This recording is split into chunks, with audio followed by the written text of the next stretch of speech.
জনগোষ্ঠীৰ গাঁথনি আৰু সংস্কৃতি ইণ্টাৰনেটৰ শিক্ষা এই গোটেইখিনি প্ৰত্যেকটা বেলেগ বেলেগ ভিডিঅ' লৈ তোমালোকৰ কাৰণে মই যুগুত কৰি তোমালোকে এই ভিডিঅ'বোৰ চাই ল'বা আৰু গোটেইখিনি লিখি ল'বা ভিডিঅ'টোৰ পৰা চাই মিঠা দিছোঁ। আজি দিম অৰুণিমা পিন্ধা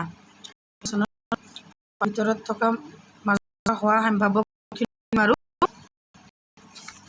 ভাৱ বিষয়ে আছে আৰু গতিকে তোমালোকে ভিডিঅ' দীঘল হ'লেও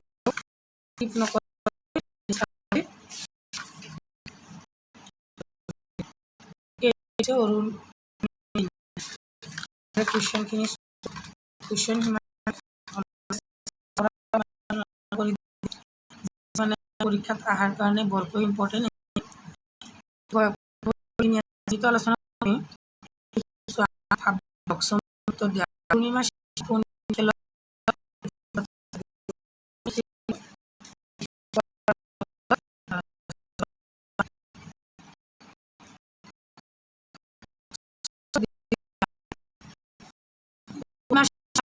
খেলত বিশেষকৈ দক্ষতা আছিল। অৰুণিমা ভলীবল খেলত দক্ষতা আছিল। তাৰে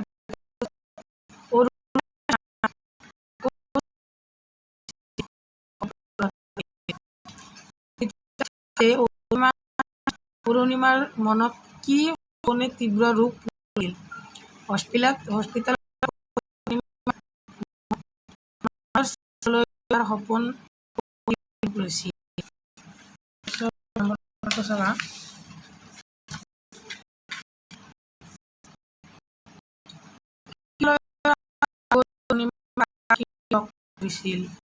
চিকিৎসালয়ৰ পৰা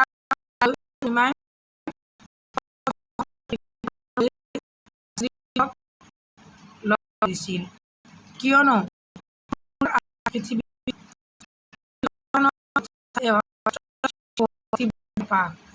তেওঁৰ বিশ্বাস আছিল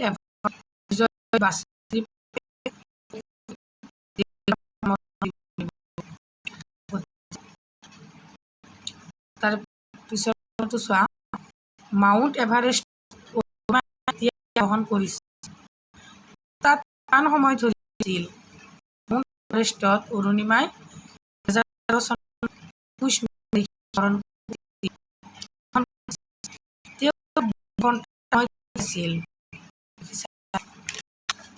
পিছতো চাবা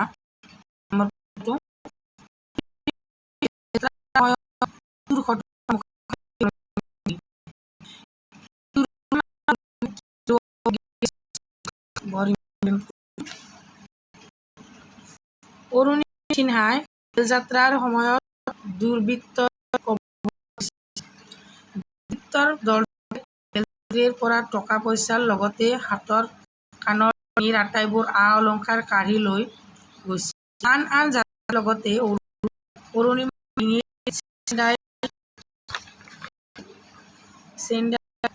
ৰেলযাত্ৰা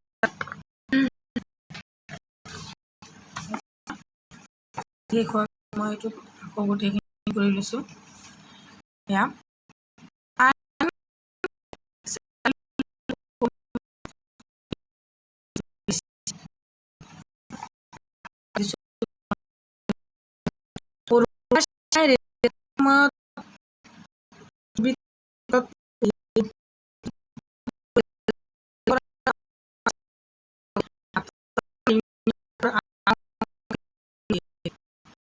আন যাত্ৰীৰ লগতেও কিন্তু অৰুণিমাই চেইনডাল যাবৰ বাবে হোৱা নাছিল। তেওঁ ডকাইতবোৰক কৈছিল যে সেইডাল এডাল চেইন নহয়, তাইৰ মাকে তাইক দিয়া আশীৰ্বাদ। ডকাইতবোৰে বাৰে বাৰে দিয়া ধমকনিৰ ওচৰত অৰুণিমাই চেইন নমনা নাছিল। অৱশেষত অন্যায়ৰ ওচৰত তেওঁ নমনা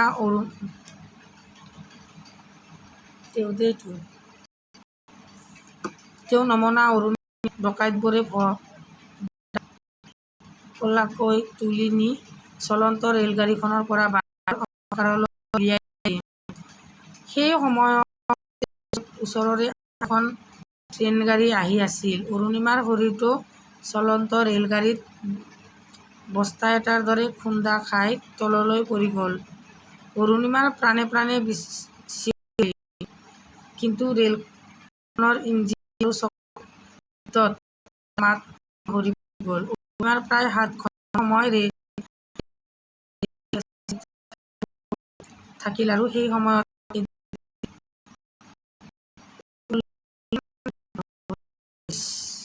ইমান কেনেকুৱা দেখিছানে?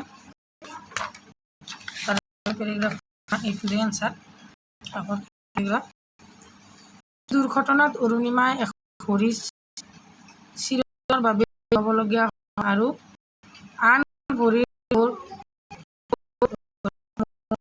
তাৰ সহায়ত চলিব হ'ল। এখন সংযোগ কৰা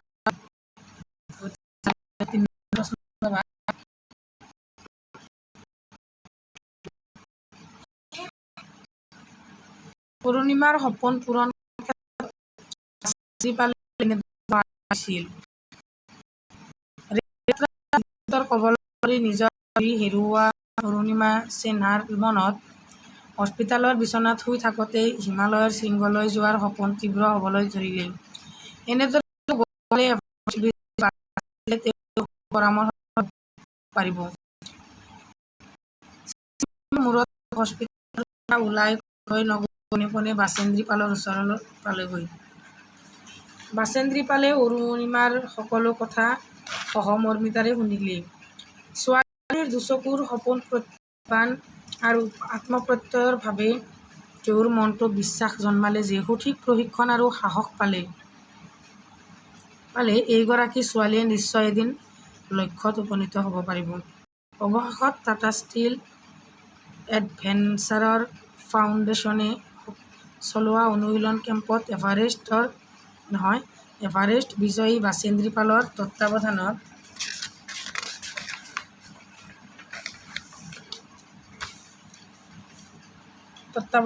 অনুশীলন চলিল আৰু 2013 চনৰ 21 মে'ত তেওঁ মাউণ্ট এভাৰেষ্ট আৰোহণ কৰিবলৈ সক্ষম হ'ল। এইটো বৰ ইম্পৰ্টেণ্ট কুৱেশ্যন। 4 নম্বৰ কুৱেশ্যনটো চাবা। এভাৰেষ্ট বিজয়ৰ সপোন দিঠকত পৰিণত কৰিবলৈ অৰুণিমাই কেনেদৰে অনুশীলন কৰিছিল? এভাৰেষ্ট বিজয়ৰ সপোন পূৰণ কৰিবলৈ অৰুণিমাই কঠোৰ অনুশীলন কৰিছিল। টাটা ষ্টীল এডভেঞ্চাৰ ফাউণ্ডেশ্যনে চলোৱা অনুশীলন কেম্পত এভাৰেষ্ট বিজয়ী বাচেন্দ্ৰী পালৰ তত্বাৱধানত অনুশীলন চলিল। তাৰে পিছত চাবা, শাৰীৰিক মানসিক দুয়ো দিশতে একোৰে অভাৱ নাছিল অৰুণিমাৰ।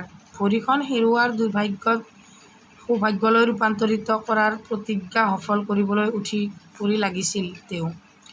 অৰুণিমাই প্ৰায় এবছৰ কাল একে লেঠাৰিৰে উৎসাহ উদ্যমেৰে অহৰহ চেষ্টা অব্যাহত ৰাখি অনুশীলনতে আত্মসমৰ্পণ কৰিছিল। কেতিয়াবা এনেকুৱাও হৈছিল, আন সাধাৰণ মানুহে যিটো খোজ 2 বা 3 মিনিটতে শিকিব পাৰিছিল, তেওঁ সেই ক্ষেত্ৰত সেই খোজটো শিকিবৰ বাবে 2-3 ঘণ্টা সময় লাগি গৈছিল।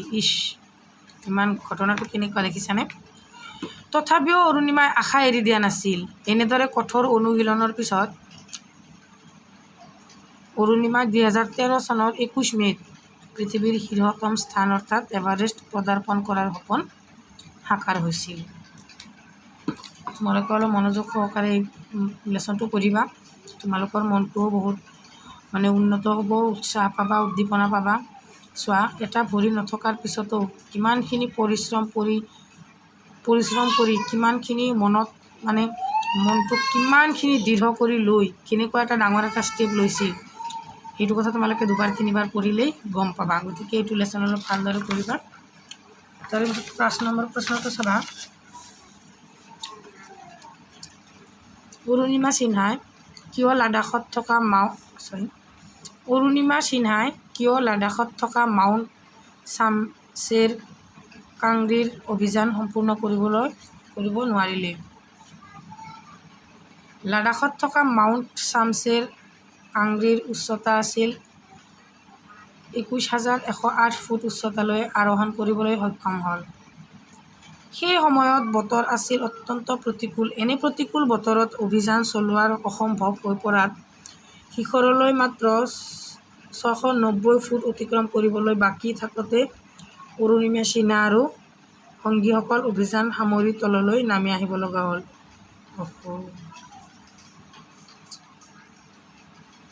তাৰে পিছৰ প্ৰশ্নটো 6 নম্বৰটো। অৰুণিমা সিনহাৰ এভাৰেষ্ট অভিযানৰ বৰ্ণনা দিয়া। এভাৰেষ্ট বিজয়ৰ সপোন দিঠকত পৰিণত কৰিবৰ বাবে অৰুণিমাই কঠোৰভাৱে অনুশীলন কৰিছিল। ভৰিখন হেৰুওৱাৰ দুৰ্ভাগ্যক সৌভাগ্যলৈ ৰূপান্তৰিত কৰাৰ প্ৰতিজ্ঞা সফল কৰিবলৈ উঠি পৰি লাগিছিল অৰুণিমা।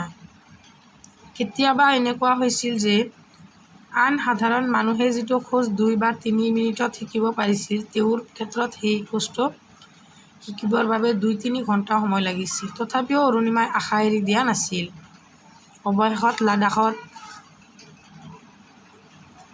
অৱশেষত লাডাখত থকা মাউণ্ট শামছেৰ কাংৰীৰ 21,108 ফুট উচ্চতালৈ আৰোহণ কৰিবলৈ গৈ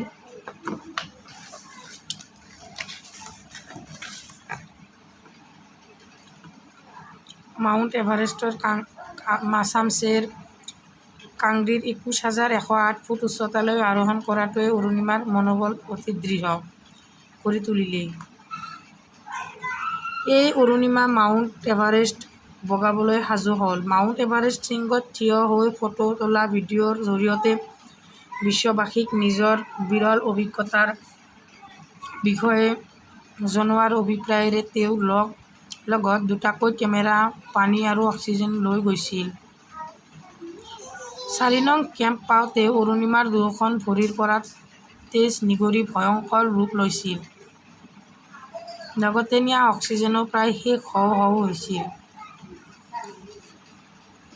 অদম্য সাহস আৰু উৎসাহেৰে তেওঁ আগুৱাই গৈ আছিল। তেওঁ নিগৰি থকা আঁঠু দুটাৰ পৰা ৰুমালেৰে তেজ মুচি মুচি আগুৱাই গৈ থাকোঁতে বাটত তেওঁ বহুতো অভিযাত্ৰীৰ মৃতদেহ দেখা পাইছিল।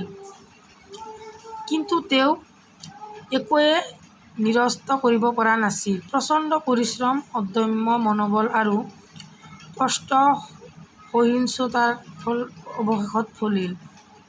কাঠমাণ্ডুৰ পৰা যাত্ৰা আৰম্ভ কৰাৰ ৰাৱণ দিনৰ অন্তত নিশা প্ৰায় 8 বজাত তেওঁ 8,848 মিটাৰ উচ্চতাত অৱস্থিত মাউণ্ট এভাৰেষ্ট শৃংগ পদাৰ্পণ কৰিবলৈ সক্ষম হয়। তেওঁ প্ৰায় 1.5 ঘণ্টা সময় তাত আছিল। সেই তাৰিখটো আছিল 21 মে 2013।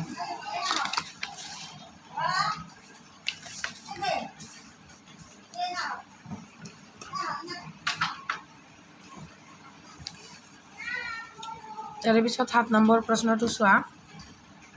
একোগৰাকী ব্যক্তিয়ে নিজৰ প্ৰতিভাৰে জাতীয় জীৱনত জিলিকি উঠি আন সহস্ৰজনৰ বাবে আশা আৰু প্ৰেৰণা বতৰা কঢ়িয়াই আনে। কথাষাৰ যুক্তিযুক্ততা অৰুণিমা সিনহাৰ জীৱনধাৰাৰ আধাৰত বুজাই লিখা। এইটো কুৱেশ্যনটো অলপ লং আগৰটোৰ নিচিনাই, গতিকে তোমালোকে ধুনীয়াকৈ লিখি ল'বা। মই একবাৰ মাতি দিছোঁ। একোগৰাকী ব্যক্তিয়ে নিজৰ প্ৰতিভাৰে জাতীয় জীৱনত জিলিকি উঠি আন সহস্ৰজনৰ বাবে আশা আৰু প্ৰেৰণাৰ বতৰা কঢ়িয়াই আনে। তেনে আশা আৰু প্ৰেৰণাই বহুজনক আনন্দ দিয়ে, হতাশা দূৰ কৰে আৰু আগলৈ পুনৰ নতুন উদ্যমেৰে আগবাঢ়ি গৈ লক্ষ্যত উপনীত হ'বলৈ সাহস যোগায়। তেনে এগৰাকী ব্যক্তি হ'ল অৰুণিমা সিনহা। তাৰে পিছত পেৰেগ্ৰাফ চেঞ্জ কৰি লিখিবা। জীৱনৰ সফলতা তথা উন্নতিৰ মূল মন্ত্ৰ হ'ল প্ৰচণ্ড ইচ্ছাশক্তি আৰু দৃঢ়তা। প্ৰবল ইচ্ছাশক্তিয়ে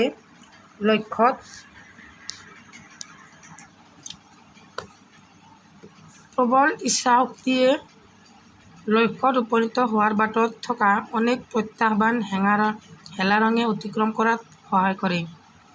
উত্তৰ প্ৰদেশৰ অৰুণিমা সিনহা নামৰ 26 বছৰীয়া যুৱতীগৰাকীয়ে অসাধ্য সাধন কৰি বিশ্বৰ আগত উদাহৰণ দাঙি ধৰিছে।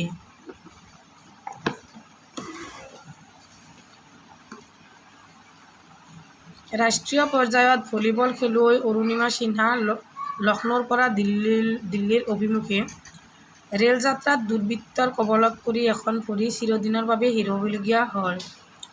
হেৰুওৱা ভৰিখন ঠাইত কৃত্ৰিম ভৰি লগাবলগীয়া হৈছিল। অথচ দুৰন্ত সাহস আৰু আত্মবিশ্বাসক সাৰথি কৰি অৰুণিমাই নিজৰ শাৰীৰিক প্ৰতিবন্ধকতা নেওচি এভাৰেষ্ট বিজয়ৰ সপোন দেখিছিল। এভাৰেষ্ট বিজয় কৰা বাচেন্দ্ৰী পালৰ পৰামৰ্শ, সহায় আৰু প্ৰশিক্ষণৰ বলত অৰুণিমাই নিজকে পৰ্বতাৰোহণৰ বাবে সাজু কৰিছিল। অৰুণিমাই নিজকে পৰ্বতাৰোহণৰ বাবে সাজু কৰিছিল আৰু শেষত 2013 চনৰ 21 মে'ত এভাৰেষ্ট আৰোহণ কৰি নিজৰ সপোন দিঠকত পৰিণত কৰিছিল। যি সময়ত শাৰীৰিক প্ৰতিবন্ধকতাক সহস্ৰজনে নিজৰ দুৰ্ভাগ্যৰূপে জ্ঞান কৰি আহিছে, তেনে সময়ত নিজৰ অধ্যাৱসায়ৰ জৰিয়তে দুৰ্ভাগ্যক সৌভাগ্যলৈ ৰূপান্তৰিত কৰি জগতলৈ চানেকি দেখুৱাইছে অৰুণিমা সিনহাই। গতিকে দেখিছানে কিমান আচৰিত কথা, এখন ভৰি নথকা হেতুকেও এভাৰেষ্ট কেনেকৈ আৰোহণ কৰিলে।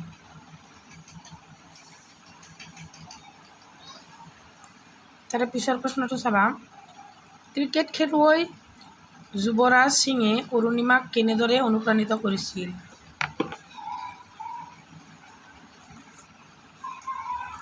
ক্ৰিকেট খেলুৱৈ যুৱৰাজ সিঙে অৰুণিমাক এভাৰেষ্ট বিজয়ৰ সপোন সাকাৰ কৰাত অনুপ্ৰেৰণা যোগাইছিল। কৰ্কট ৰোগত আক্ৰান্ত যুৱৰাজ সিঙে নিজৰ অদম্য মানসিক শক্তিৰে সেই বেমাৰৰ পৰা আৰোগ্য লাভ কৰি নিজক লক্ষ্য পূৰণৰ বাটত আগুৱাই যাবলৈ সক্ষম হোৱাটো অৰুণিমাই দেখিবলৈ পাইছিল। যুৱৰাজে দেখুৱাই দিছিল, মনৰ বল আৰু আত্মবিশ্বাস থাকিলে শাৰীৰিক বাধাই কোনো প্ৰতিৰোধৰ সৃষ্টি কৰিব নোৱাৰে আৰু জীৱনৰ উত্তৰণৰ বাটত ই হেঙাৰ হ'ব নোৱাৰে।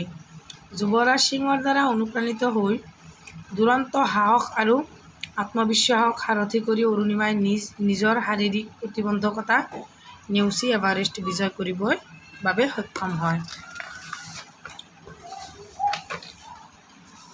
9 নম্বৰ প্ৰশ্নটো চোৱা, চমু টকা লিখা। বাচেন্দ্ৰী পাল, তেনজিং নৰগে, ষ্টিফেন হকিং। চমু টকা এটা পৰীক্ষাত আহিব পাৰে, গতিকে মনোযোগ দিবা, লিখি ল'বা এইবিলাক। মই আলোচনা কৰি থকা সময়ত তোমালোকে শুনি কিনে তাৰপিছত ভিডিঅ'টো পুছ মাৰি লৈ লিখি ল'বা। বাচেন্দ্ৰী পালৰ জন্ম হয় উত্তৰাখণ্ডৰ নাকুৰি গাঁৱত। প্ৰথম মহিলা এভাৰেষ্ট বিজয়ী বাচেন্দ্ৰী পালে প্ৰথমতে পৰ্বতাৰোহণ কৰিছিল 12 বছৰ বয়সত। উচ্চতা আছিল 13,123 ফুট। 1984 চনত তেওঁ মাউণ্ট এভাৰেষ্ট শীৰ্ষত অৱতৰণ কৰিবলৈ সক্ষম হয়। ইয়াৰ বাবে তেওঁ শ্ৰেষ্ঠ পৰ্বতাৰোহী হিচাপে 1884 চনৰ সোণৰ পদক লাভ কৰে। তাৰপিছত তেনজিং নৰগে জন্ম হয় নেপালৰ খোলুখুম জিলাত। হিউ ৰাটলেজৰ নেতৃত্বত 1934 চনত ব্ৰিটিছ মাউণ্ট এভাৰেষ্ট অভিযান আৰু দ্বিতীয় মাউণ্ট এভাৰেষ্ট অভিযান প্ৰতিকূল বতৰৰ বাবে তেওঁলোকে এই অভিযান সম্পূৰ্ণ কৰিব নোৱাৰিলে। এনেদৰে কেইবাবাৰো অভিযান চলোৱাৰ অন্তত 1953 চনত 29 মে' তাৰিখে তেওঁ এভাৰেষ্টত পদাৰ্পণ কৰে।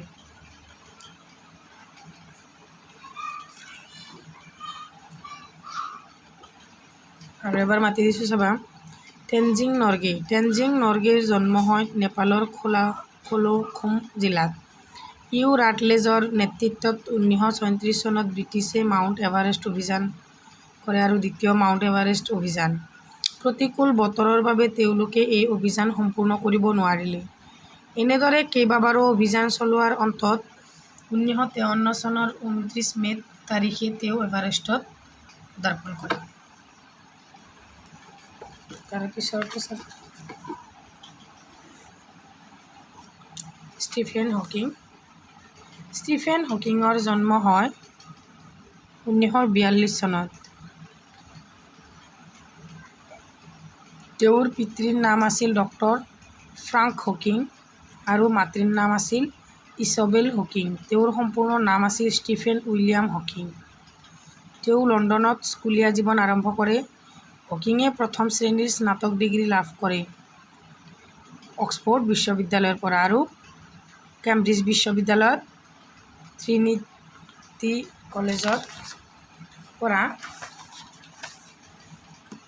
ট্ৰিনিটি কলেজৰ পৰা স্নাতকোত্তৰ ডিগ্ৰী লাভ কৰে। এইগৰাকী মহান বিজ্ঞানৰ 2018 চনত 14 মাৰ্চ তাৰিখে মৃত্যু হয়। তাৰে পিছত চাবা ভাৱ বিষয়ক প্ৰশ্নখিনি চাবা। সন্ধি ভাঙা, এইটো পৰীক্ষাত এটা আহিব ইয়াৰ পৰা। সংশয়, পৰ্বতাৰোহণ, উৎসাহ, হিমালয়, প্ৰত্যাহ্বান, বিপদাপন্ন। সংশয়টো হ'ল সমযোগ হয়। পৰ্বতাৰোহণ পৰ্বতযোগ আহৰণ, উৎসাহ উদ্যোগ চাপ, হিমালয় হিমযোগ আলয়, প্ৰত্যাহ্বান প্ৰতিযোগ আহ্বান, বিপদাপন্ন বিপদযোগ আপন্ন। 11 নম্বৰটো চাবা। তলৰ শব্দকেইটাৰ উপসৰ্গ ভাঙি দেখুওৱা। ইয়াৰ পৰাও এটা আহিব। অনুৰাগ অনুযোগ ৰাগ, অনুভৱ অনুযোগ ভৱ, অভিনয় অভিযোগ নয়, প্ৰতিফল প্ৰতিযোগ ফল। এইখিনি আমাৰ শেষ। তেতিয়া আমি পাঠৰ মাজৰ পৰা কেইটামান কুৱেশ্যন যুগুত কৰি লওঁ।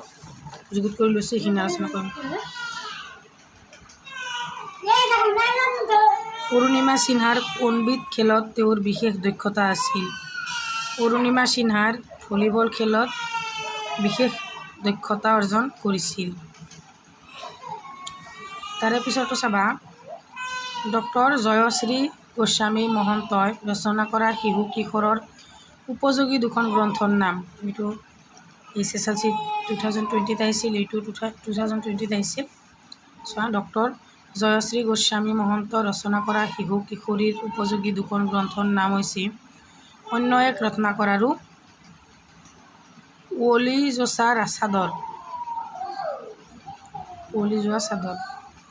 এভাৰেষ্টৰ বুকুত ভৰি থৈয়ে অৰুণিমাহঁতে কিয় নামি আহিবলৈ বাধ্য হৈছিল? এইটো 2020 আহিছিল। চোৱা কিমানটা কুৱেশ্যন আহিছিল দেখিছা। এভাৰেষ্টৰ বুকুত ভৰি থৈ অৰুণিমা সিনহাই নামি আহিবলৈ বাধ্য হৈছিল কাৰণ বতৰ আছিল অত্যন্ত প্ৰতিকূল আৰু এনে প্ৰতিকূল বতৰত অভিযান চলোৱাৰ অসম্ভৱ হৈ পৰিছিল। শিখৰলৈ মাত্ৰ 690 ফুট অতিক্ৰম কৰিবলৈ বাকী থাকোঁতে তেওঁলোকে অভিযান সামৰি তললৈ নামি আহিবলগীয়া হৈছিল। গতিকে তাৰে পিছৰটো চাবা। একদম ইম্পৰ্টেণ্ট কুৱেশ্যন লৈ আহিছোঁ এতিয়া। মাজৰখিনি যিখিনি কুৱেশ্যন লৈ আহিছোঁ সেইখিনি বৰ ইম্পৰ্টেণ্ট। একগৰাকী ব্যক্তিয়ে নিজৰ প্ৰতিভাৰে জাতীয় জীৱনত জিলিকি উঠি আন সহস্ৰজনৰ বাবে আশা আৰু প্ৰেৰণাৰ বতৰা কঢ়িয়াই আনে। কথাষাৰ যুক্তিযুক্ততা অৰুণিমা সিনহাৰ জীৱনৰ আধাৰত বুজাই লিখা। এইটো 2023 আহিছিল। অৰুণিমা সিনহাই নিজে এক অতি বিশেষ ব্যক্তিত্ব। তেওঁৰ জীৱন পৰিস্থিতি আৰু চেলেঞ্জবোৰ দেখিলে তেওঁ শুধুমাত্ৰ নিজৰ ক্ষেত্ৰত সবল হোৱা নাই, পৰিৱৰ্তে তেওঁ বহু লোকৰ বাবে আশা আৰু প্ৰেৰণা হিচাপে পৰিণত হৈছে। তাৰে পিছৰ পেৰেগ্ৰাফটো চাবা। অৰুণিমাৰ জীৱনৰ প্ৰথম অংশত তেওঁ এক দক্ষ ভলীবল খেলুৱৈ আছিল, যাৰ ফলত ৰাষ্ট্ৰীয় পৰ্যায়ত সুনাম অৰ্জন কৰিছিল। কিন্তু এক ভয়াৱহ ডকাইতিৰ সময়ত তেওঁ এক ভৰি হেৰুৱাইছিল আৰু আনটো ভৰি ৰডৰ সহায়ত চলাফিৰা কৰিব লাগিছিল। এই পৰিস্থিতিতো তেওঁৰ মনোবল ভাঙি নাযাব পাৰে। কিন্তু অৰুণিমাই নিজৰ শাৰীৰিক প্ৰতিবন্ধকতা হোৱা স্বত্বেও পৰ্বতাৰোহণৰ উদ্দেশ্যত মনোবল গঢ়ি এভাৰেষ্টৰ শিখৰলৈ উঠাৰ সপোন পূৰণ কৰিবলৈ কঠিন পৰিশ্ৰম আৰু অধ্যাৱসায়ত অব্যাহত ৰাখিছিল।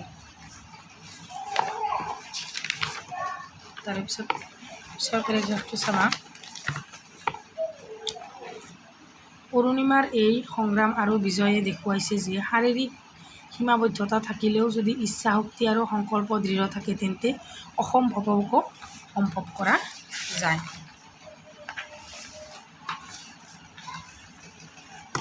অৰুণিমাৰ জয় আৰু সাফল্যই এই কথাষাৰক বাস্তৱতে পৰিণত কৰিছে যে নিজৰ প্ৰতিভাৰে জাতীয় জীৱনত বিশেষ স্থান অৰ্জন কৰি আন বহুজনৰ বাবে আশা আৰু প্ৰেৰণা হিচাপে পৰিণত হৈছে। গোটেইখিনি লিখিবা দেই, মই প্ৰথমৰ পৰা শেষলৈ গোটেইখিনি দিছোঁ, পেৰাগ্ৰাফ চেঞ্জ কৰি কৰি একদম শ্বৰ্ট কৰি দিছোঁ।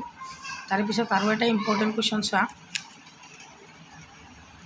আটাইৰে মুখবোৰ শুকাই টেমি যেন হৈছে, কাৰ কি কাৰণত মুখবোৰ শুকাই টেমি যেন হৈছে? এইটো 2023 আহিছিল।